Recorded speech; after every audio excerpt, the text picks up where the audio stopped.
La famille, les Américains, ont trompé Zelensky. Analysons cela ensemble. C'est vrai, il a besoin d'armes et il a raison de dire que s'il doit emprunter, il le fera parce qu'il doit aujourd'hui donner des gages aux dirigeants occidentaux pour qu'ils ne perdent pas en popularité en acceptant de continuer à manifester leur soutien. Il n'obtiendra pas ces armes s'il ne s'engage pas à rembourser. Mais il va vous rembourser avec quoi? En vendant l'Ukraine comme il a déjà fait? Vous êtes quitté de l'aide au prêt. Bref, continuons. Aujourd'hui, Zelensky a raison. Ça ne veut pas dire qu'il ne s'engage pas. Je ne suis pas en train de dire qu'il dit qu'il va rembourser, qu'il ne le fera pas. Mais aujourd'hui, il se rend bien compte que tous les dirigeants occidentaux doivent faire face à leur opinion publique et donc il doit apporter des gages. Tous les dirigeants occidentaux doivent tenir compte de l'opinion publique. Cela signifie qu'ils doivent prendre en considération les opinions et les préoccupations de leur population lorsqu'ils prennent des décisions politiques, car ils sont responsables devant leurs citoyens. Cependant, depuis quand Joe Biden et Emmanuel Macron écoutent-ils réellement les préoccupations de leur peuple? En effet, prendre l'argent des contribuables pour le dépenser dans le conflit, tout en affirmant au monde que la Russie manque d'armes et de personnel, alors que c'était faux, semble être considéré comme normal. De plus, il est dit que Zelensky doit fournir des garanties. Cela signifie qu'il doit prouver qu'il peut rembourser le prêt et qu'il est prêt à fournir des assurances pour rassurer le prêteur.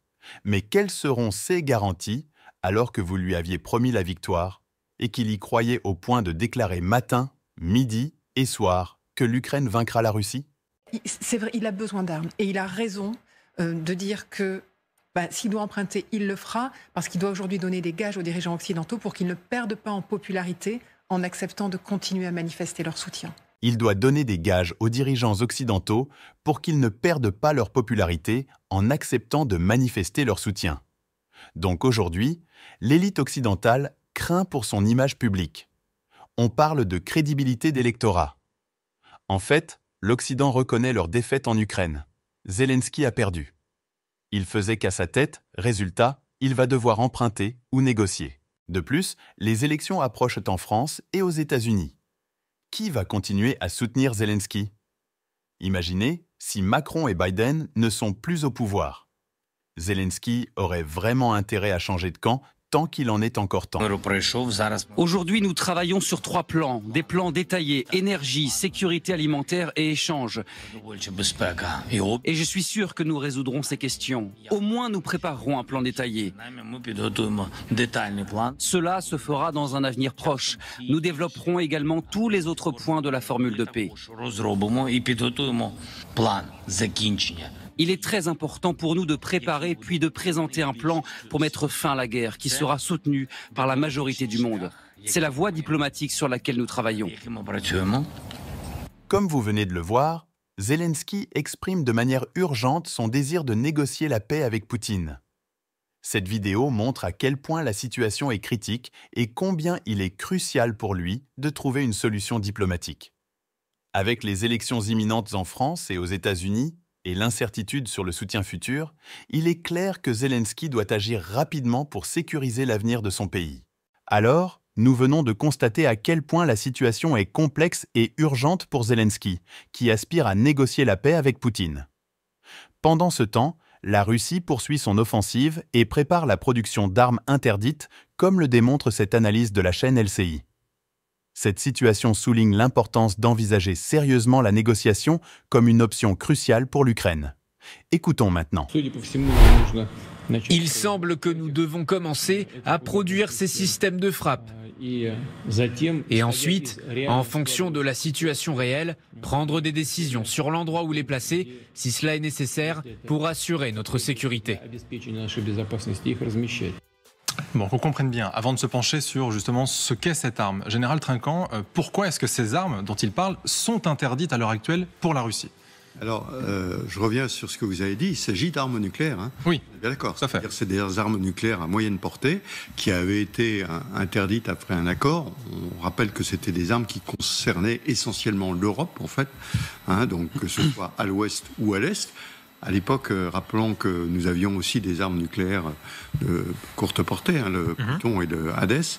Et donc, ces armes, effectivement, avaient été interdites par un traité Et on n'en parlait plus. Donc d'un seul coup, le président Poutine se remet à parler du nucléaire avec des nouvelles armes qui, au passage, entre le discours et la réalisation des choses, il passe quelques années. Ouais. Donc, bon, voilà. Donc c'est un discours, effectivement, qui remonte une certaine agressivité, voilà, à un moment où peut-être il considère qu'il y a des incertitudes et qu'il peut placer ce discours. Mais qu'est-ce qui fait la différence, Aurélien Duchesne, entre du coup ces armes interdites nucléaires et d'autres armes nucléaires qui sont en revanche bien autorisées et depuis très longtemps?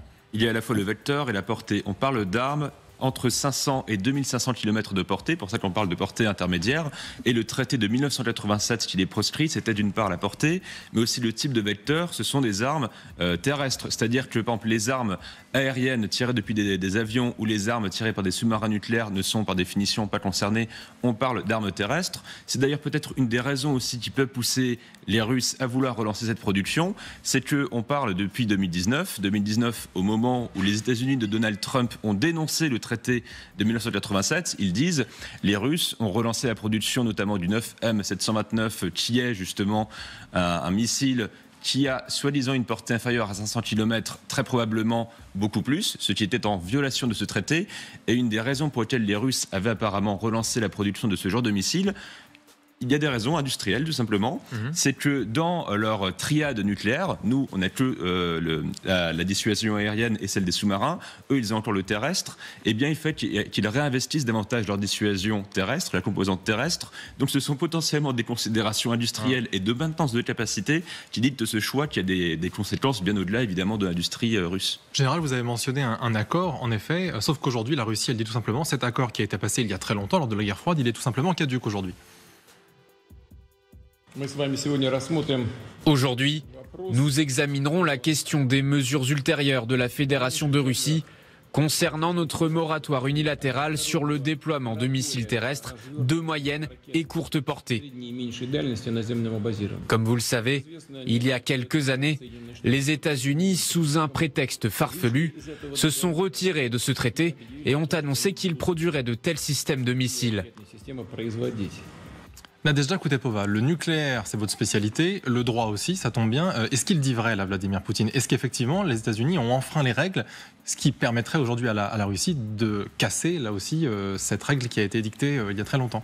Mais à mon avis, c'est un prétexte, sachant la mentalité de cette équipe de Poutine, vu des agendas politiques qui passent aujourd'hui à l'Europe, il devait d'un certain sens, à menacer encore à nouveau. Il doit se rappeler au grand public. En plus, c'est toujours attache attention.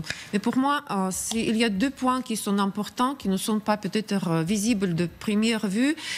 Première chose, cette industrie, qui, vous me corrigez si je ne suis pas raison, cette industrie, c'est lié avec des grandes entreprises russes, des milliardaires russes. Si vous regardez le liste des Forbes, qui s'augmentait pour...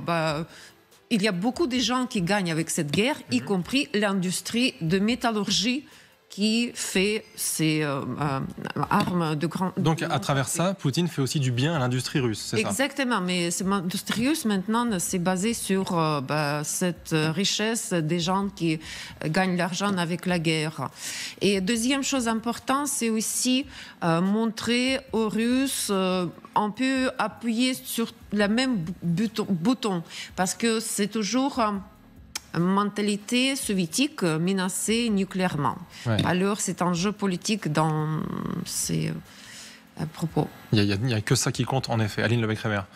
Je voulais ajouter aussi le contexte de cette menace, micro-contexte, parce qu'il y a évidemment un gros contexte, mais il y a aussi un micro-contexte, c'est qu'au même moment, au Conseil de sécurité des Nations Unies, il y a une session spéciale sur le décortiquage, pour aller vite, de missiles et l'explication et les preuves notamment apportées par un gros rapport d'enquête de la présence de composantes nord-coréennes dans les missiles, notamment qui attaquent Kharkiv. Donc il y a ça aussi qui se joue dans cette déclaration. parce que la question de la Corée du Nord là-dedans, elle est aussi, un peu compliquée à manager finalement pour le Kremlin vis-à-vis des Russes, parce que c'est à la fois ils en ont besoin, mais c'est pas hyper glamour non plus pour les Russes de se dire qu'en termes d'armement, ils ont maintenant besoin de la Corée du Nord. Donc il y a ça aussi ce qui se joue. Donc il essaye de dire aussi à sa population, on peut produire tout seul. On a besoin de la Corée du Nord, c'est conjoncturel, mais rassurez-vous, on est toujours capable, nous, Grande Russie, de produire des grands missiles qui font très très peur et qui vont aller très très loin. Donc il y a ça aussi qui se joue dans un double. Il s'adresse aussi à ce qui lui reste des alliés, de ses alliés. On va pas non plus s'appuyer que sur la Corée du Nord. Et vraiment, ça tombe très exactement avec ce qui s'est passé ce jour-là au Conseil de sécurité de l'ONU, où vraiment il a été démontré encore une fois par A plus B qu'il y avait des composants, il y avait de la Corée du Nord dans ce qui se passe en termes de missiles et qui tombe en ce moment sur l'Ukraine, notamment sur Kharkiv. Général. Mais ceci étant, dans le discours du président Poutine, il n'a pas tort. Les Américains ont suspendu l'accord qui interdisait ces armes. C'était à l'époque de l'administration de M. Trump, et il faut le rappeler quand même. Justement, ce que dit Vladimir Poutine, c'est que les États-Unis ont déjà commencé à utiliser de tels missiles. Il parle notamment du Danemark. Écoutez. Aujourd'hui, comme vous le savez, les États-Unis non seulement produisent ces systèmes de missiles, mais les ont déjà amenés en Europe pour des exercices au Danemark. On a récemment annoncé leur présence aux Philippines. On ne sait pas s'ils ont retiré ou non ces missiles de là-bas.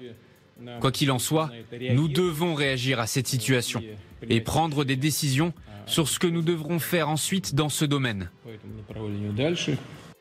Est-ce que c'est vrai ou pas? Parce que cette phrase qu'il utilise, que vous savez. Mais non, mais c'est toujours personne ne sait rien. Si je peux me permettre quand même, c'est toujours assez savoureux de voir Vladimir Poutine invoquer le droit et les interdictions. Il a violé tous les traités, toutes les interdictions, toutes les conventions de règles internationales, et il vient nous expliquer que peut-être il y a quelques années, les États-Unis auraient, ce qui par ailleurs est un peu plus compliqué que ça quand on lit en détail. Donc il est aussi sacrément gonflé quand il dit ça. Enfin, il renverse tout. Quand Poutine s'appuie sur cette bouton, il remplace l'agenda russe par la question nucléaire. Vous savez, c'est dans sa stratégie à serrer les ceintures, parce qu'en Russie, c'est chaque jour n'importe quoi, cette attaque terroristique à Daghestan, pour que les Russes ne pensent pas qu'est-ce qui se passe en Russie. Par exemple, il y avait un grand incident avec le train qui est tombé en raison que voie ferroviaire était endommagée. Donc c'est aussi une diversion.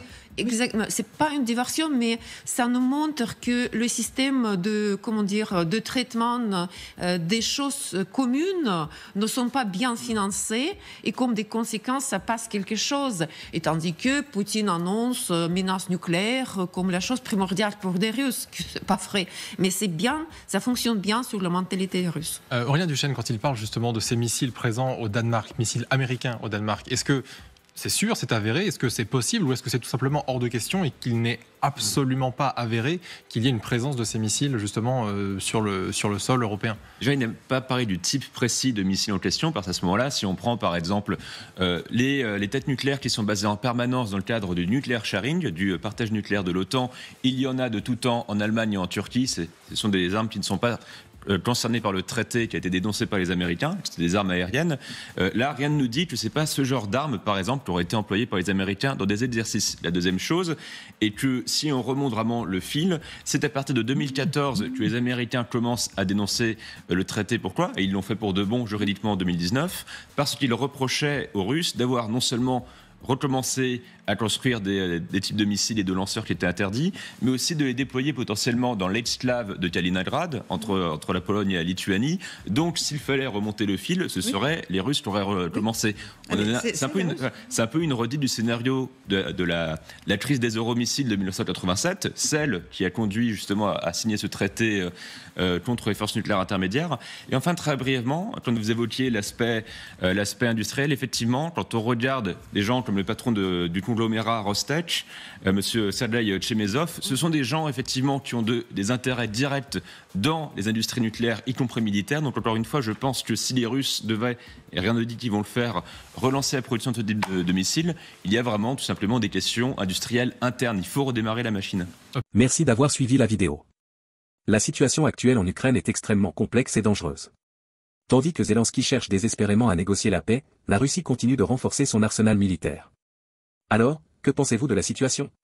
La négociation est-elle la voie à suivre? Tout en sachant que la Russie a émis ses conditions pour parvenir à un cessez-le-feu et que l'OTAN doit également se positionner. Faites-nous part de vos avis dans les commentaires et engageons une discussion constructive. À très bientôt.